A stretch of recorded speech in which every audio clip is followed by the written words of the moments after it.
saudara-saudara sekalian yang saya hormati. Tentunya kita sebagai insan yang bertakwa tidak henti-hentinya memanjatkan puji syukur kehadirat Tuhan Maha Kuasa, Tuhan Maha Besar, Allah Subhanahu wa taala bagi umat Islam atas segala karunia, atas kesehatan yang masih diberikan kepada kita.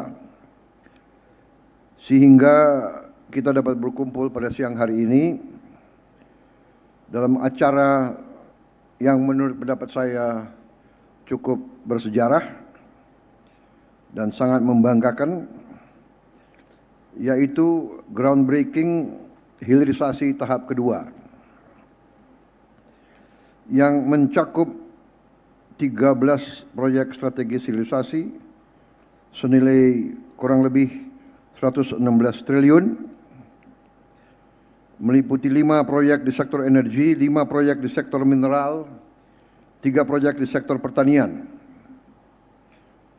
Tadi sudah disebut hilirisasi tahap pertama ada 13 proyek di 13 lokasi dan beberapa saat ini, tahun ini juga kita akan tambah hilirisasi mungkin 6 lagi proyek dan terus menerus akan kita tambah. Mungkin ada tahap keempat, kelima, keenam, insya Allah tahun ini juga. Saudara-saudara, hilirisasi adalah jalan menuju kebangkitan bangsa Indonesia. Yang kita lakukan di banyak bidang dalam tahun pertama pemerintahan yang saya pimpin, yang kita lakukan adalah memperkuat fondasi yang sudah dilakukan oleh presiden-presiden terdahulu, dari mulai presiden pertama sampai ke presiden ke-7. Saya tegaskan di sini, kebangkitan suatu bangsa, nation building, keberhasilan suatu bangsa adalah perjalanan yang jauh, perjalanan yang berat, perjalanan yang tidak ringan. Dari sejak kita menyatakan kemerdekaan kita tahun 45, kita dihajar, kita perang. Perangnya tidak main-main. Kita berhadapan dengan negara-negara besar. Kita perang fisik dengan negara-negara besar. Pemenang Perang Dunia Kedua, Inggris, Belanda. Habis itu terjadi perang ideologi yang maha dahsyat. Kita menjadi ajang salah satu. 2 ideologi besar, komunisme lawan kapitalisme. Kita berada di tengah. Kita kena dampaknya. Saudara-saudara sekalian, dalam bumi kita di abad ke-20 dan ke-21 ini, bumi sudah semakin kecil oleh teknologi. Apa yang terjadi di belahan jauh bumi kita berpengaruh kepada kita. Kita tidak ikut-ikut. Apa yang terjadi di Ukraina berpengaruh kepada kita. Terjadi perang di Ukraina berpengaruh kepada harga jagung, harga gandum, harga minyak. Apalagi perang lagi di Gaza, apalagi perang lagi di Teluk Persia. Iran lawan Amerika Israel, saudara-saudara sekalian. Jadi saudara-saudara, ini menandai bahwa kebangkitan suatu bangsa perlu suatu kerja keras, kesinambungan, dan terutama untuk kesekian kali lagi saya menyampaikan keyakinan saya dari apa yang saya pelajari dari sejarah perkembangan dunia. Satu-satunya jalan menuju kebangkitan suatu bangsa yang berhasil adalah nasionalisme, adalah cinta tanah air, adalah persatuan nasional. Dan hal ini difahami, dimengerti oleh negara-negara besar, oleh negara-negara yang ingin jadi hegemon. Karena ini adalah sifat manusia. Semakin besar, semakin kuat, semakin ingin dominasi, semakin ingin menguasai. Saudara-saudara. Dan apa yang ingin dikuasai? Yang ingin dikuasai adalah kekayaan, resources.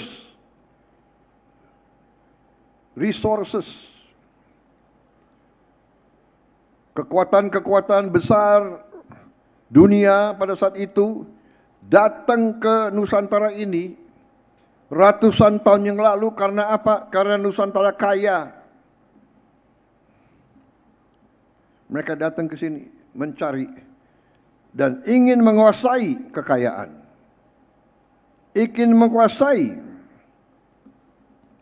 Dari mana mereka kuasai? Dari menguasai rantai perdagangan dan menguasai fisik sumber-sumber kekayaan tersebut. Bangsa yang mau merdeka, bangsa yang ingin tetap merdeka adalah bangsa yang mampu dan berani, atau saya ulangi, harus berani dulu baru mampu. Yang berani dan mampu menguasai sumber daya bangsa itu. Bangsa diberi karunia Tuhan luar biasa, bangsa itu tidak mampu dan tidak berani, akan miskin terus. Jadi saudara, bentuk keberanian antara lain adalah keberanian bangsa itu untuk menguasai sumber daya dan mengolah sumber daya itu di negaranya sendiri. Hilirisasi adalah jalan satu-satunya untuk kita bisa lebih makmur. Saudara-saudara sekalian, karena itu hari ini saya bahagia dan saya bangga. Saya terus terang saja, di awal pemerintahan saya sampaikan ke menteri-menteri, tolonglah saya jangan diundang groundbreaking. Saya sebetulnya anggap groundbreaking itu iya. Yang ingin saya datang adalah peresmian kalau sudah jadi. Tapi karena ini begitu banyak dan begitu penting, saya merasa saya harus hadir. Saya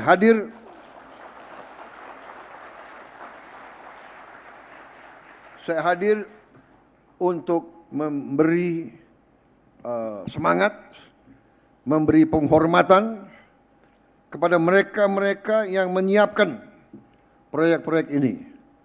Proyek ini tidak jatuh dari langit. Proyek-proyek ini adalah buah pemikiran, saya kira buah pemikiran belasan tahun, mungkin puluhan tahun. Buah pemikiran, buah cita-cita, buah impian para pemimpin Indonesia, para teknokrat Indonesia, para ilmuwan Indonesia. Sehingga wujudlah konsep-konsep ini. Kita tidak mau sekedar jual bahan baku. Kita tidak mau hanya menjual buah kelapa. Kita mau olah turunan-turunannya di Indonesia supaya nilai tambahnya dinikmati oleh rakyat Indonesia. Sudah terlalu lama petani-petani Indonesia, nelayan-nelayan Indonesia, buruh-buruh Indonesia tidak menikmati kesejahteraan yang layak. Sudah terlalu lama. Sudah terlalu lama sumber daya ekonomi kita, sumber daya alam kita dikuasai oleh pedagang-pedagang yang saya pertanyakan nasionalisme mereka. Kita kasih konsesi tambang, kita kasih konsesi perkebunan, kita kasih lagi kredit dari bank pemerintah, bank milik rakyat. Tapi mereka begitu berhasil, hasil usahanya tidak ditempatkan di Indonesia. Saya kira bangsa Indonesia tidak mau hal ini diteruskan. Dan saya sebagai mandataris, sebagai yang diberi kepercayaan oleh rakyat Indonesia, saya juga tidak mau meneruskan hal-hal seperti ini. Saya menginginkan sumber kekayaan bangsa Indonesia harus di tangan bangsa Indonesia dan harus dinikmati oleh rakyat Indonesia. Dan saudara-saudara, saudara-saudaralah adalah pelaku-pelaku utama. Saudara-saudara yang di Danantara, saudara-saudara yang di BUMN, saudara-saudara sekarang adalah harapan bangsa. Saudara-saudara sekarang adalah patriot-patriot yang diharapkan rakyat kita. Para prajurit, para polisi adalah perisai, adalah bayangkara, adalah pelindung. Tapi kalian yang harus wujudkan itu. Saudara-saudara, saya menghimbau, saya menggugah kalian.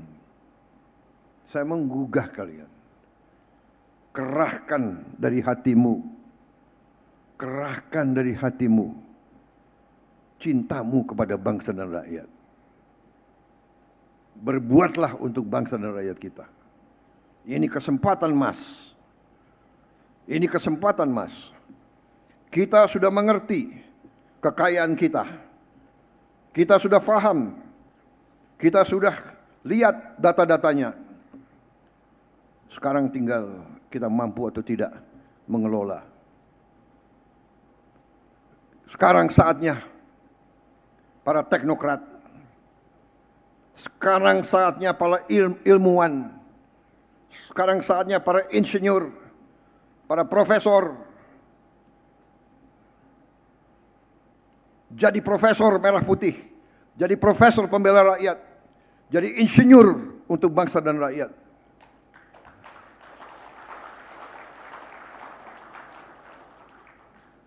Jangan kepandaianmu kau pakai untuk menipu rakyat dan bangsa. Jangan kepandaianmu kau pakai untuk menutupi korupsi dan perampokan. Jangan kepandaianmu kau pakai untuk memperkaya bangsa lain. Kita tidak benci bangsa lain. Kita tidak mau rakyat kita miskin terus. karena uang kita diambil ke luar negeri. Kalau saudara mau, silakan. Jangan ikut pemerintah yang saya pimpin. Pilih.